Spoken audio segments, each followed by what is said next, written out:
नमस्कार सांग मैंने सबू बापा माँ मान गोटे कथा निजर जन्म कला छुआर प्रतिभा को जानतु टैलेंट को जानतु तार मन कथा छोट बेलू बुझापी चेष्टा करूँ ना भविष्य में से बहुत प्रोब्लेम हम जो अवस्था मोर हो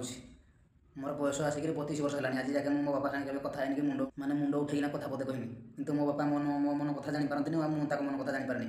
आ जो आम घर भर बहुत प्रोब्लेम हो बहुत प्रोब्लेम कथाटा बहुत सीरियसली ने बहुत सीरियसली मुझे कमेडी करे कि आज मो मनर गोटे कथा मुझे कही बहुत छुआ सागर फ्रेंडली मिशंतु मन कथा जानतु हेल्ले भविष्य में बहुत भले रे ना राति 1:30 है मुझे अनिद्रा घर प्रोब्लेम